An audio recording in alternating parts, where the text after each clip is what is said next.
And then a trigger can also simply be in mind. Some association. You see a flower and you remember, oh, on Sunday is my Mother's Day, and I forgot to buy flowers. Yeah? So that's just an association that mind makes. So there also little problems can start, and mind's habit is to make little problems into big problems, to make a mouse into an elephant. That's it's exaggerating very easily. And if then again your energy body and your physical body are also supporting that sort of nervousness, then wow, you can have fun for it a long time with that burden. And then even more deep inside, your subconscious mind, sure, that also can be a trigger. If somebody comes on your territory, starts, really invading your personal space, not respects your property, things like that, wow. From there, very powerful emotion will come. And definitely then, if the body supports it and the mental body and everything, it will be a big show. There's no emotion so big as those which come from that subconscious mind. Or else is more a mind game. But easy to step out of it. But when it comes from deep inside, when you have some kind of illness and you don't know what it is, and the doctors don't know what it is, and they're doing all sorts of tests, and you are waiting for those test results, then it is really your subconscious mind which is worrying, because it doesn't know what's going to happen, and you are attached to yourself, obviously, so you think maybe I have this or that, and then mind can really spin out of control because of that power of the ego, of the subconscious mind, which will affect it. So, right, I should be distributing these pages. I hope we have enough. So there's one per person. So that we can look a little bit into the 9 rasas, what they are. And one thing which I should explain first, while the papers are being distributed, is that the 9 rasas are 9 emotional essences, as well as 9 essential emotions. And both go together, of course. So, they are emotional essences in saying that the anger rasa, the love rasa, the joy rasa, and so on, you will get a paper with all of them on it, are a certain flavor of emotion that is distinct from a different flavor of emotion. And from these flavors come, you could say, families of emotions. So in that way, when we say we have the anger rasa, then this does not only produce anger, but also, for example, a mild irritation. Something may be going on, and you're feeling just a little bit of, irritation. It's the same rasa that is working on you as the rasa of somebody who is so angry he starts fighting. Same way, love comes in so many different varieties. There's love between couple, there's love between a mother and a child, or a father and a child, grandparents, friends. But there's also the love that you may have for a tree, or for a little flower that you see, or for a painting somebody made. All that is love. Same flavor, same essential energy is there, but of course, little difference in outcome. And that is what they call bhavas. You see that first shim, the bhavas of the rasas. Bhavas are moods. Literally, bhavas are moods. So, different rasas produce different moods, and there are families of moods. And the explanations that are given there are just, giving an idea of the type of moods that may come out of this one rasa. So the adoration of somebody, being in love with somebody, or the feeling of creating a beautiful piece of music are actually the same kind of flavor. They have to do with beauty. Often Sringara, the Sanskrit name of love, is also translated as beauty. Because that which is beautiful, we love. And that which we love automatically becomes beautiful. Like my teacher used to say, if you truly love your wife and you look into a magazine where are all these beautiful models, then you will still feel that they are not as beautiful as your wife. Even though objectively they're probably, a lot more beautiful, but still you will miss something. You will miss a kind of essential beauty in them, which you only find in your wife because you love her. So that is how they think about Sringara. We will talk a lot about Sringara next class. But so that is this essential rasa. And then we have Hasya rasa, the rasa of joy, which comes out in, telling jokes, but also in pure laughter, like you find a lot in young children, young girls especially. They can laugh like forever without any reason, but they're just, into that feeling. Then it can be also a more sarcastic, ironic humor, many different flavors there. Then we have the Adbhut rasa, the rasa of wonder, which can be felt, for example, in some kind of spiritual experience, some kind of deep meditation. You suddenly realize something about the unity of everything and you feel wonder. But it can also be a simple curiosity of a child seeing something it has never seen before. Or you see some football player, doing something extraordinary and you feel, wonderful. So this feeling is also very important and comes in many different flavors. Then we have the feeling of courage, vir, confidence, concentration, motivation. All these things are related to that particular rasa of vir. Then Shanta rasa is a little bit a special one. Actually, I can say that it took a long time for the Shanta rasa to be accepted officially in India as a rasa. Because the rasa of peace was seen as without rasa, without emotion. To be really, truly peaceful is without emotion. But at the same time, it was said that, still you can detect a peaceful mood in somebody, like when you meet a saint or somebody, you can feel, this guy has a real peaceful mood. Or you can have a music which produces a peaceful mood. So even though Shanta means kind of the absence of too much emotion, it still is, but in a very minor fashion you could say, a feeling, a very peaceful feeling. So and then we come to the a little bit less pleasant rasas. The first being karuna, literally translated as sadness. But in Buddhism, for example, they will translate karuna as compassion. And this may be a little bit confusing, because compassion is not really an unpleasant feeling. But still, there is a small element of sadness in it. Compassion means that you recognize that we are all having the same problem. And in that way you become really kind to everyone.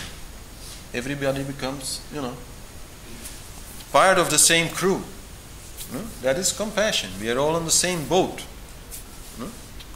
So there is a small element there of sadness. And I can already tell you that the best way to deal with any personal sadness is to convert it into compassion for everybody. But we will talk about that when we go into that subject.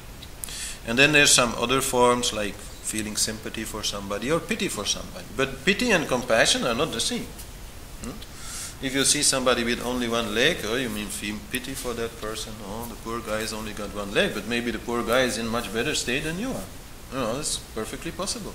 You don't really need a leg to be happy. So there's many different ways And in anger, Rodra, as I said, can be mild, can be strong.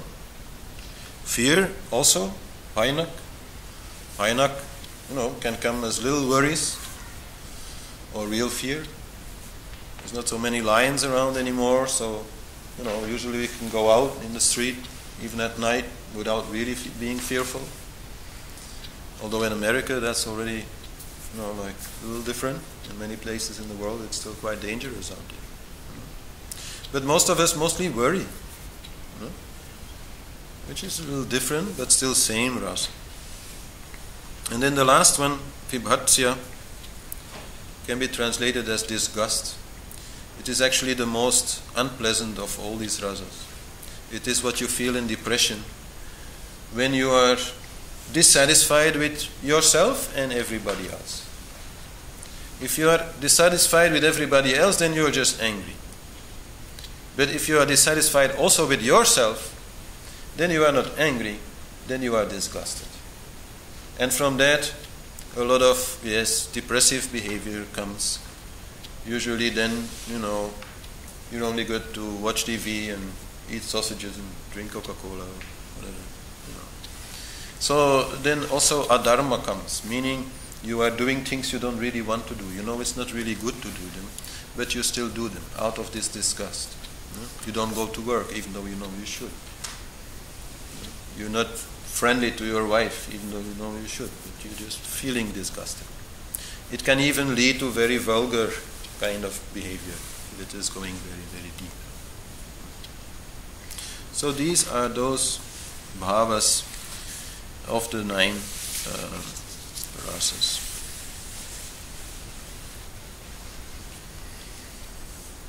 So then the question is, how can we affect those energies? How can we change them? And then we first of all can come to the next theme, the dominant paths of the rasas. That is to say, rasas naturally change by themselves. So, if you can't get rid of them yourself, they'll change anyhow. It's a very important thing to understand. You cannot stay, or very difficult to stay in one particular mood for a very long time. Some people may be angry for years, sure, that happens. They really just go into that. But if it's not so extreme, then just naturally, after a while, the mood will change. And this here shows a little bit how it will usually change. That doesn't mean that it always follows these paths, of course. You can jump from anger to love. Many people do that.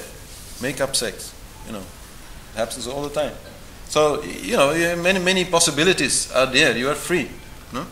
But what will usually happen, first of all, if there is love, if you are together with your loved ones, then this feeling of love will be the most strong just before you are meeting them and then when you are coming together. And when that is a little bit like getting exhausted, then a feeling of joy will come. You will start having fun together and not be so much, in this feeling of adoration of each other. You will just start having fun together. So then, naturally, joy comes. Hasya. And when there is no so much time for love, or when there are no loved ones around, then it's usually time to be courageous, to be confident. And if you are confident, then after a while, this will create a feeling of wonder. First of all, if a person is very courageous, it easily creates feelings of wonder in others. Like you see somebody doing something very special, it creates this feeling of wonder. That person usually is a veer. All sportsmen, all people who do extraordinary things are veer, warriors kind of. But also in yourself, when you are courageous, when you are confident, and you're going like that in the world, at some point you will start feeling wonder. And why is that? Well, quite simply, there are a lot of things that we don't know. Always. In the world, in our life, we don't know what's going to happen, tomorrow, all these things. There's only 2 ways to deal with that emotionally. You can either fear it, or you can feel wonder at it. You can be curious about what is going to happen tomorrow. There's only those two options emotionally. So if you are courageous, automatically life will become very interesting. You will always be curious what's going to happen next, because you're feeling confident you're going to be able to deal with it. So that's why usually this feeling of confidence develops into wonder, and wonder itself leads to joy. And why does wonder lead to joy? Well, quite simply, if you are feeling, wonder, then your ego is not very big. You may feel confident, but not overconfident, because you don't know what's going to happen. Even if you feel you will be able to deal with it, you will still have a feeling of acceptance. Acceptance, whatever happens, will happen. And whatever is the result of it will be okay. And that will bring you a different kind of joy as the one brought more directly from love, but it will also be a very strong feeling of joy. And your life will really become joyful because of it. And then there's a relationship between joy and shanta. As I said, an energy can never stay forever. So joy also sort of consumes energy. So after a while, it will become more calm. It will still be happy, but it will become more calm. That means it will go to the shanta rasa, the rasa of peace. And also the other way is possible. If you have done meditation, if you have been in shant, and then you come out, naturally joy develops. Because you are looking at everything, from a very peaceful feeling, and then you feel joy. And shanta is also strongly linked to karuna or sadness. In both ways. First of all, a person who is sad naturally becomes calm. They don't want to party anymore. They don't want to listen anymore. They don't want to do anything anymore. They don't want to move anymore. They are sad. Leave me alone. Leave me in peace. That is what they are saying. So if they are doing that, automatically they will come to peace. And there is actually a very great opportunity. Whenever you feel sad, go to peace. It will go very easily. When you are still very much engaged in the world and wanting to do this and experience that, then it's more difficult to go for peace. Then it's more difficult to shut down, and just go inside. But the moment that you are sad, you want to go inside. So do it. Go inside, find the peace, and then come out the other way. Meaning, on the side of joy. Very easy. If you are sad, to get out of it, just do whatever you can in terms of meditation. Find some peace, come out of it towards joy. Quite easy. And so we've come to the more unpleasant rasas. So now I'll start there from the left with disgust. As I said, this is like the most unpleasant feeling you can have. I wouldn't wish it on anybody, but still many people around are feeling like that. And this feeling naturally leads to fear because of bad behavior. As I said, they're not taking care of their work, so they start fearing about their bank account. They're not taking care of their health, so they start fearing for their health. They're not taking care of their relationships, so they start fearing for their relationships. So naturally, that will happen. And actually, what happens in depression very much is shifting between disgust and fear. And then back to disgust and fear, and back to disgust and fear. And disgust will always be at the center of it. Many unpleasant emotions, also anger, also sadness, can come in a person who is depressed. But the essence of it will always be this feeling of giving up. No longer wanting to play, to be whatever you can be. Giving up. That is depression. And we'll talk about it more. I have this class called Depression Never Again, so you can do that. And then fear makes you run away from whatever you are afraid of. And then like a little dog, you'll start barking. You'll start being angry at that cause of your fear. That is why naturally fear develops into anger very easily. And then anger is very destructive. Very destructive, especially to your relationships. And after you have been very destructive, you become sad. So many people, after they have had a fight, they cry.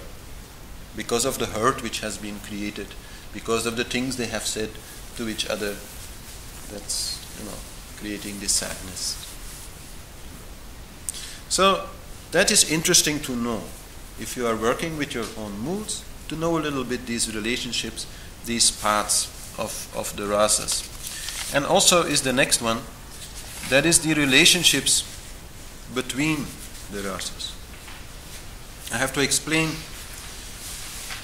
a little bit this scheme, but we will come on to it again when we look at each individual rasa, because if I have to go through all these numbers today, then I can't do anything anymore for the rest of the evening. So it's quite a big story, this. But I can explain what it means. The column with the numbers and the upward arrow are the friendly rasas. That means if you want to stimulate love, then the friendly rasas, number 2 and number 3, which are joy and wonder, will be most helpful. Like if you want a person to love you, make them laugh. A person who can make you laugh, you will easily love. The most popular people are the most funny people. That is generally.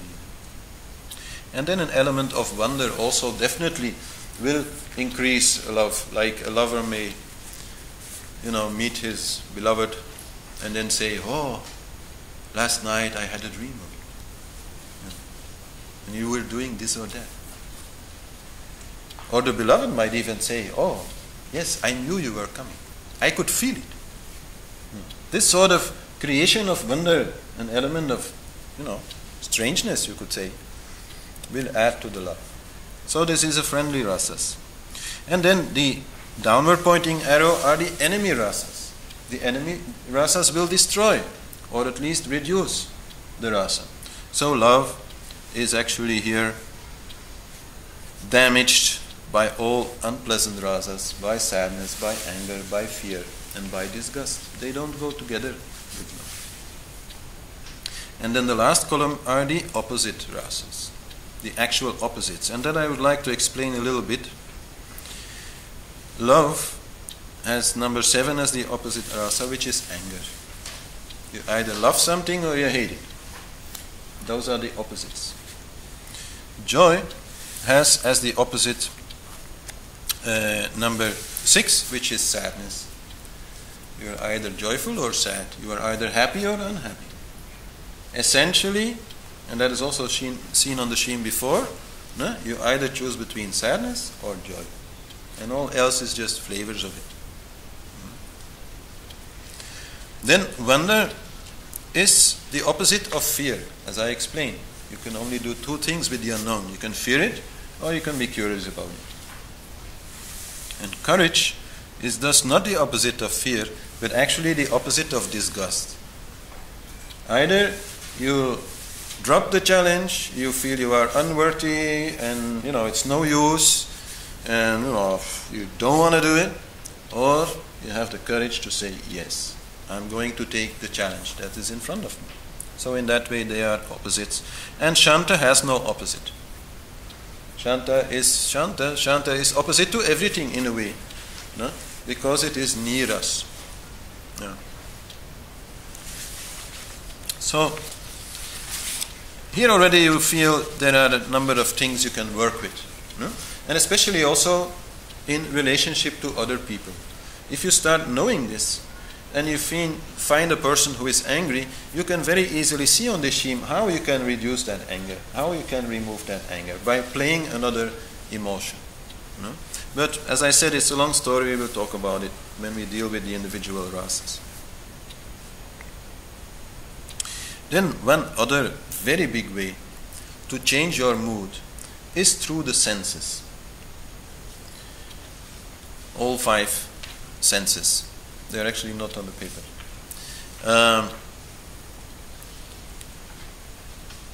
Actually, all the senses work like drugs. This is not generally known, but scientifically absolutely accepted. like drugs. So many of the sensory inputs that we get have a similar effect as that of drugs, only not so strong. But for example, heroin, the neurotransmitter which is produced when you take heroin is serotonin. If you take little sugar, also you get serotonin. Just from the taste of it. Not because the sugar is, going in your body and is converted to serotonin. No. Just tasting it immediately will increase serotonin levels in your body. So, the senses can be seen as a mild kind of drugs. And that means you have to be a little bit careful that you don't become addicted to certain sensory inputs. But on the other hand, it's quite clear also that you cannot avoid sensory input altogether.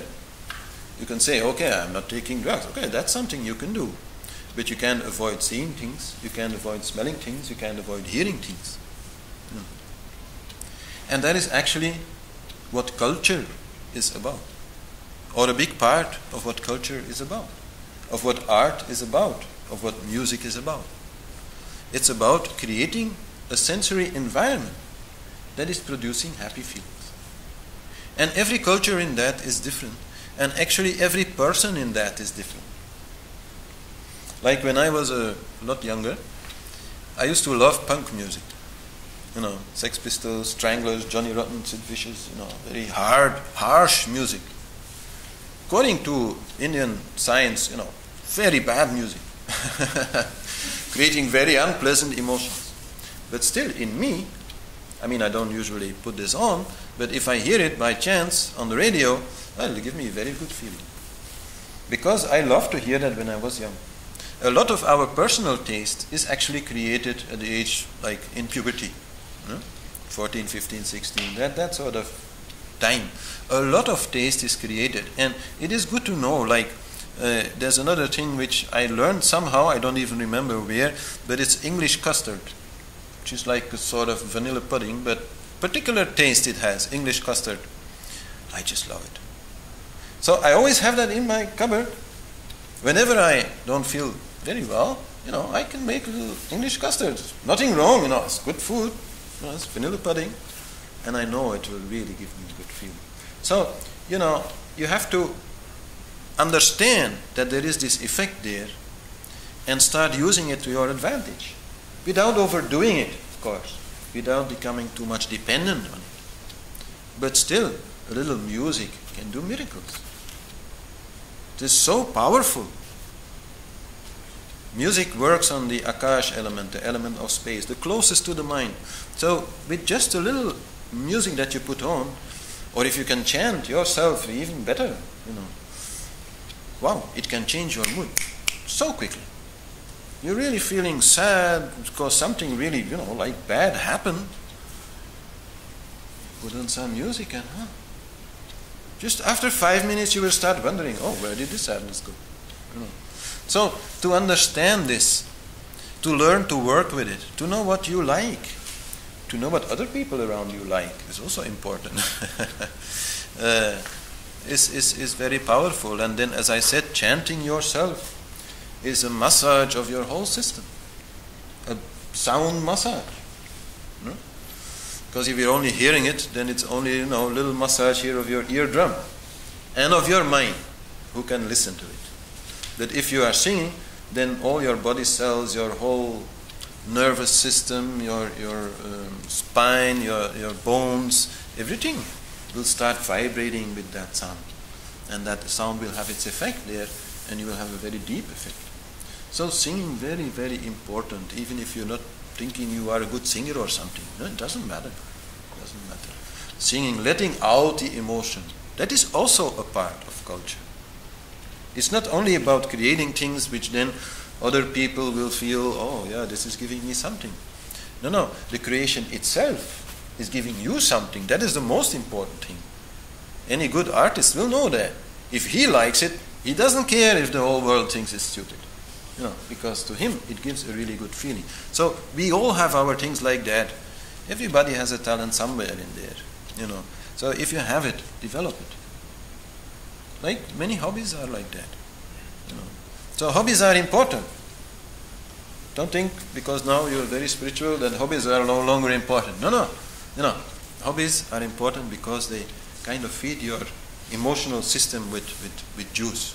You know, it gives you a certain kind of feeling, and to have it every day a little bit is no harm.